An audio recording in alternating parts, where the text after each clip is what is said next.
Bonjour, on va parler d'architecture d'ordinateur et vous allez comprendre pourquoi on utilise ce terme.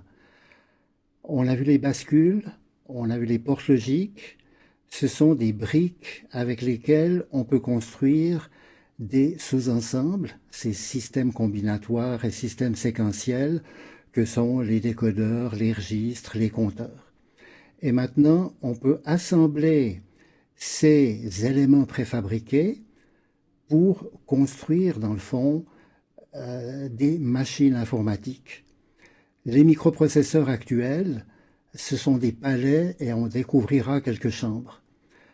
Maintenant, on va se contenter de construire une cabane de jardin et d'avoir une vague idée comment on pourrait faire une maison. Donc on va parler d'une machine simplifiée qui nous aidera à comprendre l'architecture des ordinateurs et on pourra un petit peu évoquer les langages qui sont utilisés pour programmer en particulier les microcontrôleurs qui nous intéressent. Alors notre machine simplifiée, elle va calculer la suite de Fibonacci. Alors la suite de Fibonacci, chaque élément est la somme des deux éléments précédents. On part avec 0, 1, on les additionne, le total vaut 1, on reprend ces deux éléments, le total vaut 2, 1 plus 2 ça va faire 3, 2 plus 3 ça va faire 5, 3 plus 5 ça fait 8, 13, 21, 34. C'est une série que les vrais architectes connaissent puisqu'elle conduit au nombre d'or. Bien, on ne va pas travailler en décimal, on va travailler en binaire naturellement. Donc on part avec la combinaison 0, 0, 0 qui représente 0, c'est limité à 5 bits. Le 1, ensuite 0 plus 1 ça va faire 1, 1 plus 1 ça va faire 10, on est en binaire, hein. Donc une 0 unité et une 2n. Ensuite 1 plus 10 ça fait 11, 10 plus 11. Alors, on n'a pas étudié l'additionneur binaire, mais vous en voyez bien maintenant un petit peu son principe. On additionne une colonne, on obtient un 0, et on a un report, hein, comme quand on calcule en décimale et qu'on dépasse 9. Ce report va être additionné, on aura 1 plus 0 plus 1, ça va nous refaire un 0. On a de nouveau un report, 1 plus 0, 1, ça va faire un 0. Et 1, et ça c'est bien le codage que vous devez reconnaître du 8, puisqu'on a les poids binaires 1, 2, 4, 8, 16, comme vous l'avez vu la dernière fois. Là, si on veut parler de système logique maintenant, qu'est-ce qu'on a fait? On a dû additionner deux nombres, on a obtenu un résultat, on a fait la même chose pour les chiffres suivants, et chaque fois on a obtenu un digit, mais étant donné que 1 plus 1 peut faire 10, on a un report qu'on appelle carré d'un additionneur à l'autre, et vous voyez que maintenant on a un système logique avec 3 entrées et un carré, et puis on a une sortie et un carré. Donc c'est facile de transformer ce rectangle dans une série de portes et de fabriquer un additionneur de la taille qui nous intéresse. Alors maintenant, ce qu'on doit faire, c'est symbolisé ici. Voilà notre algorithme, on doit additionner deux nombres, mettre le résultat, et puis ensuite déplacer cet opérateur pour agir sur les nombres décalés. Alors, construisons cette machine de façon à ce qu'elle puisse fonctionner. On va utiliser deux registres de 8 bits de large. C'est les valeurs un peu standards dans nos éléments. On les appelle A et B comme éléments logiques. Ces deux registres vont fournir leur information à un additionneur binaire. Et le résultat pourra être mémorisé dans un registre. Donc, comment est-ce que ça fonctionne maintenant? On est parti avec un 0 partout dans A, on est parti avec 1 dans B. L'additionneur va fournir le résultat 0,1 et on va donner une première impulsion d'horloge qui va mémoriser cette information en sortie où on pourra mettre des petites diodes lumineuses pour afficher le résultat. Et maintenant, il faut passer au cycle suivant. Donc, ce qu'on a fait maintenant, c'est de dire C est égal à A plus B. Il faut transporter B dans A. Et il faut transporter C dans B.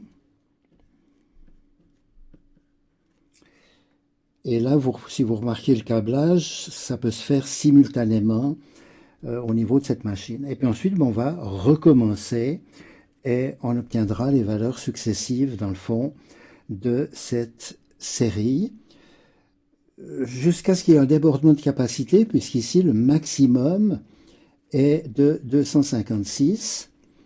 Et je vous ai parlé du carry. Cet additionneur 8 bits vous fournit un carry.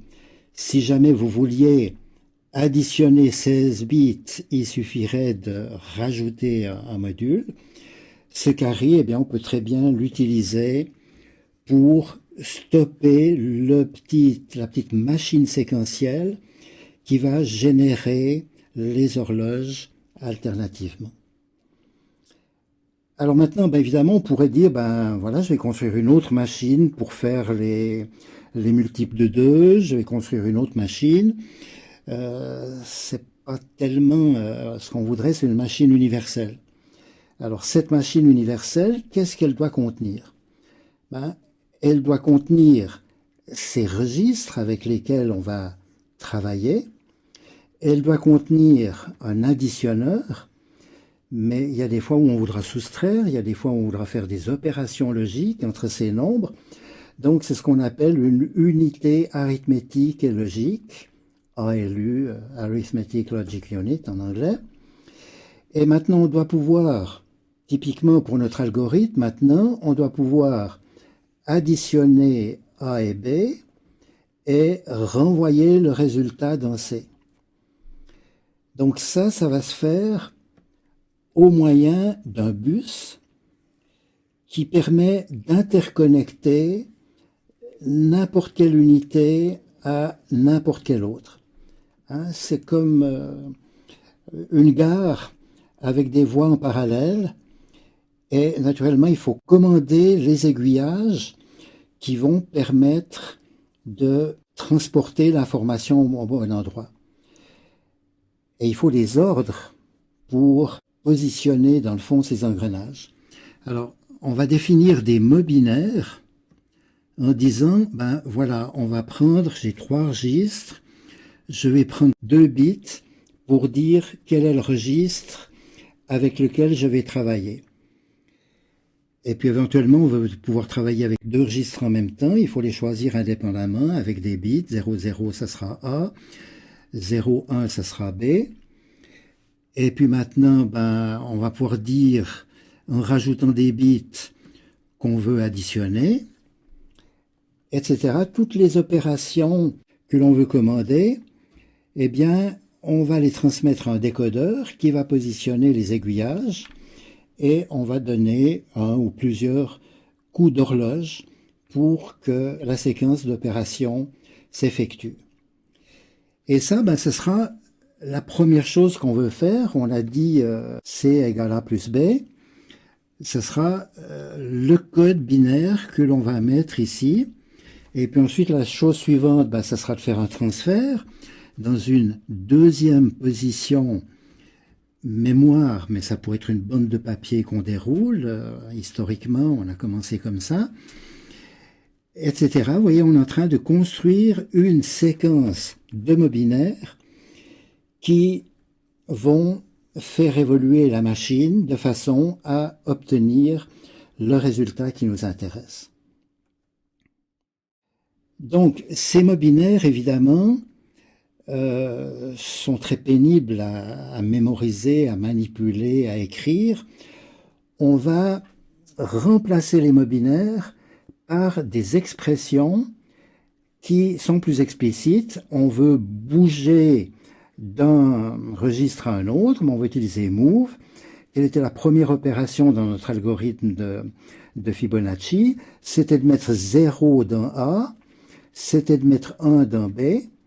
Eh bien, ça nous coûte 2 instructions élémentaires qui seront codées en binaire, mais si on les écrit d'une façon explicite, on peut facilement imaginer un programme qui va faire une petite analyse syntaxique et créer les bits A, eh bien on avait vu que c'était 0, 0 à deux endroits, etc. Alors maintenant, on doit faire l'addition ABC. AB va sur C. Donc voilà, c'est tout à fait compréhensible. On doit afficher C. Et puis ensuite, on doit déplacer B dans A, C dans B et recommencer. Donc voilà des instructions qui sont exactement les instructions binaires que l'on met en mémoire, mais on les a écrites de façon lisible. Chaque ligne correspond à un mot binaire et c'est le langage d'assemblage, puisqu'on va assembler des bits dans le fond en fonction des instructions, et on dit plutôt l'assembleur. Alors ce qui nous manque maintenant, c'est de pouvoir communiquer, et plutôt que de mettre des petites LED, on va mettre quelque chose qui viendra assez compliqué pour pouvoir entrer et sortir de l'information dans des formats extrêmement variés. Et c'est ce qu'on étudiera par la suite. Et maintenant, ce qu'il nous faut, c'est pouvoir charger le programme. Et pour ça, il faut une communication vers l'extérieur. Et tout naturellement, on va mettre une communication en série. Et il nous faut un petit programme parallèle qu'on mettra dans une mémoire indestructible, une mémoire morte, comme on dit, qui va être attentif, qui va gérer ces opérations de remplissage de la mémoire en fonction d'un séquenceur qui, évidemment, est un élément relativement complexe. Alors, l'étape suivante, c'est de dire l'assembleur, c'est bien joli, mais j'aimerais pouvoir écrire comme au début, C égale A plus B. Et cette transformation de C égale A plus B dans une séquence d'instructions qu'on avait vues avant, ça peut se faire par un programme. Et ça, c'est le langage C que l'on va étudier, qui nous permettra d'écrire les choses comme ceci, avec encore un petit point-virgule à la fin. Et l'intérêt, c'est que l'on pourra écrire les programmes d'une façon qui nous est beaucoup plus naturelle. Alors tous les langages informatiques, depuis ce binaire, puis l'assembleur, le C, le Java, et il y en a encore beaucoup d'autres derrière, ont été développés pour interagir avec l'homme, programmer vos tablettes graphiques, etc. Nous, ce qui nous intéresse, c'est pas d'interagir avec l'homme, c'est d'interagir avec un dispositif technique que l'on va brancher sur ces entrées-sorties, des capteurs, des actionneurs, et pour cela, il faut qu'on ait un langage approprié qui à la fois permet de faire des calculs en binaire ou en décimal, puisque si c'est du décimal, le programme saura choisir et appeler toutes les instructions de conversion nécessaires. Donc c'est le langage C qui va nous permettre d'écrire ce genre d'expressions, dans lesquelles on pourra aussi penser pour des nombres à leur représentation décimale. Le programme n'aura qu'à faire les transformations nécessaires. Et ces langages se sont beaucoup développés en pensant à l'interaction avec l'homme. Mais ce qui nous intéresse avec les microcontrôleurs, ce n'est pas d'interagir avec une tablette, avec un écran, avec un clavier, c'est d'interagir avec des dispositifs physiques, des capteurs, des moteurs, et c'est le but de ce cours, et c'est le rôle des microcontrôleurs par rapport aux microprocesseurs avec leur mémoire énorme.